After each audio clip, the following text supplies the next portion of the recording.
and they're making things up that don't exist. And here is this one statement I want to make, which is very important. And of course, this is just my flawed opinion, right? I could be talking complete nonsense.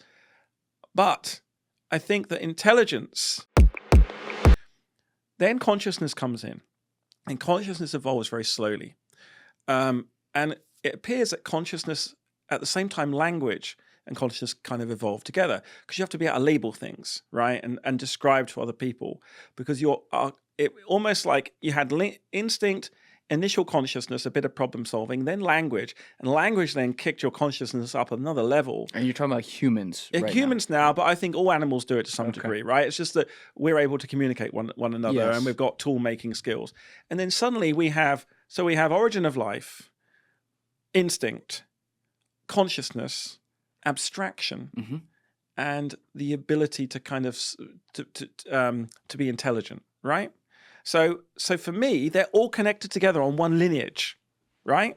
So no origin of life, no origin of no instinct, no instinct, no abstraction, no abstraction, no consciousness, no language. So they're connected together. So when people talk about AI and they say AI is going to kill us, let's ask ourselves for a second, what do we mean by AI and life and stuff? Life is is matter that tries to perpetuate itself into the future by active acts of replication and evolution. That is one definition of life that is kind of, I will define life in terms of assembly theory later, but for now, that's a good working definition. And matter that solves problems to ensure its own survival, right, is unique to living systems. Now human beings have created technology, and technology is another lineage in evolution. Technological evolution, the ability to imagine things in your head and go, oh, I'm not going to make that car, I'll make that car, or I'll do this experiment or that experiment, really makes evolution very rapid. Because evolution in the good old days was like a lemming, dead. Now I can think about that and go, that's stupid, I won't do that, I won't die so quickly. So now the human brain is able to basically think about how to maximize its survival, undergoing selection in the environment by thinking. So when we start to talk about AI becoming sentient, that's actually not correct, because the AI has not evolved on that lineage. It's kind of taken a side sweep.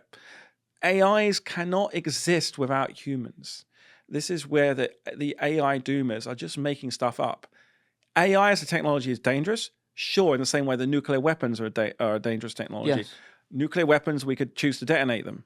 Now, how would an AI be dangerous? Well, there's all sorts of mundane ways of being dangerous, but the paperclip hypothesis is of Yard, right? And it's just nonsense, right? It is poor scholarly behavior, and they're pulling on people's doom and fear, and they're using it, and they're making things up that don't exist. And here is this one statement I want to make, which is very important. And of course, this is just my flawed opinion, right? I could be talking complete nonsense. But I think that intelligence we do not understand what intelligence is outside of biology. But I can tell you what intelligence has done for humans. It's allowed us to survive in hostile environments. It's allowed us to send men to the moon, and hopefully everyone else soon. We'll all be going, right?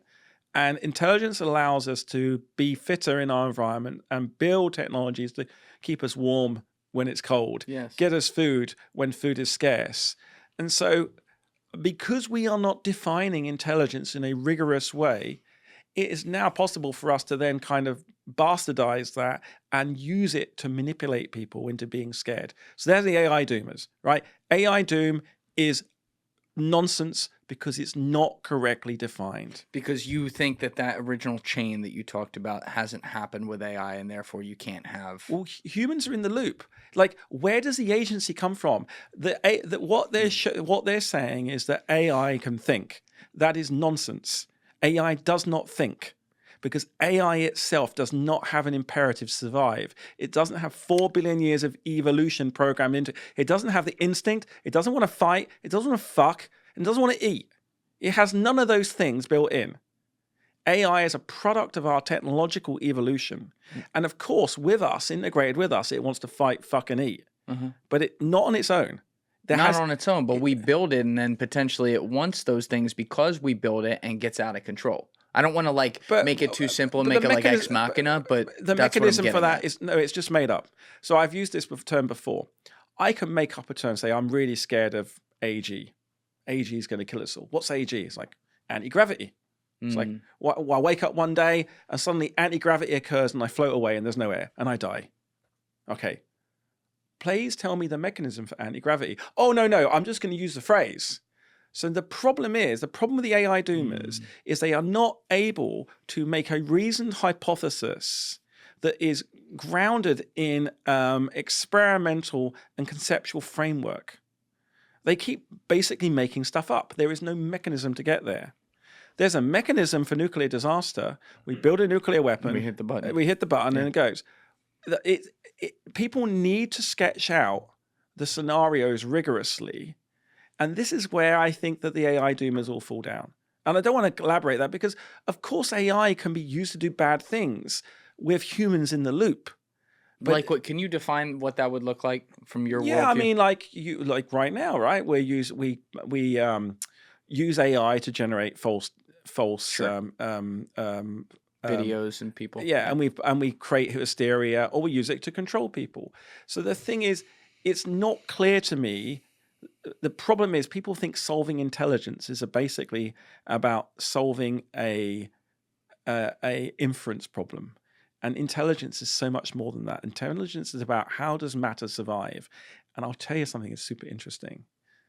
I think the humans, the fact that human individuals and biological cells can die is that death, that ceasing to exist as a finite entity is what you need for intelligence. And the fact that the knowledge that you're going to die. That well, not just knowledge, the actual physical process as well. It's not clear to me that AI can be bounded in any way, right? We're talking about AI as a very abstract thing on a data center. Now, I want to go on the record and say one thing super important. It will be possible in the future to evolve AIs that will be sentient in some way. I don't know how it's but for people out there, who aren't familiar, can you just define what you mean by sentient? Yeah, so we're sentient beings in that we have our own set of desires, we have our own internal decision making, and I won't be able to predict in principle what you're going to do next, right? I might be able to predict a little bit from you, but you will be creative, right? Sentient individuals have opinions, they have a self, they have a personality, right? This is human sentience, right? There are animals that are sentient as well. Feel. Yeah. So I think there is this internal experience. Right now, the AI architectures we build and the technology is not capable of an internal experience. When people like Geoffrey Hinton are saying, "Oh, it does, we just don't get it. It's really weird in neural network," I'm sorry, that's just not correct. What's his evidence for that?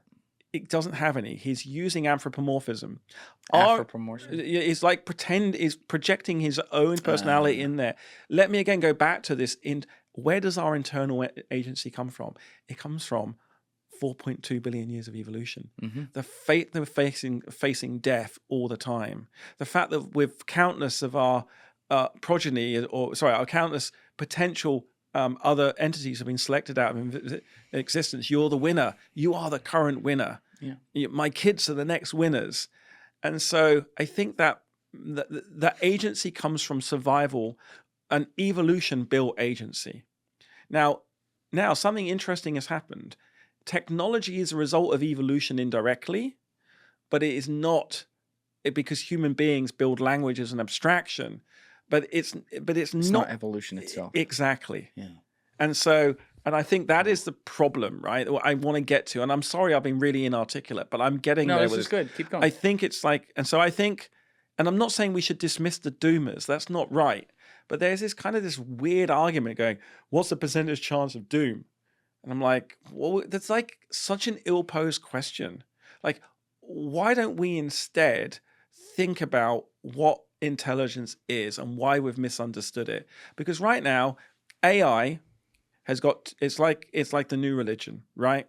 So there are people that are basically saying, and I get a lot of flack from this. I get a lot of smart people who are telling me that I'm just, I shouldn't be saying these things. It's just, I'm just I'm dangerous because there go those gatekeepers. They're just the dogmatists. You need to think from first principles. I think, and this is probably the best statement I can make on this, that we don't really yet understand what life is, and why it's here, and what the mechanisms are. We're getting close. And my work, I only have one job. Mm-hmm. It's like, why the fuck am I here? Like, it's a really interesting job, right? People pay me, and obviously I'm a CEO of a company which is, making chemical robots. But really, the main casually, but that's a day job. That's my day job. Yeah. But one of the reasons why do I have that day job? Well, I am building this chemical internet, not just to solve cancer, cardiovascular, whatever diseases, build new kind of advanced materials and batteries. That technology I'm going to use to solve what the hell life is. Thank you guys for checking out this clip. If you haven't already subscribed, please subscribe and hit the like button on this video. It is a huge, huge help. And if you'd like to check out this clip's full podcast episode, that link is in the description below or right here. And finally, you can follow me on Instagram and X by using the links in my description below.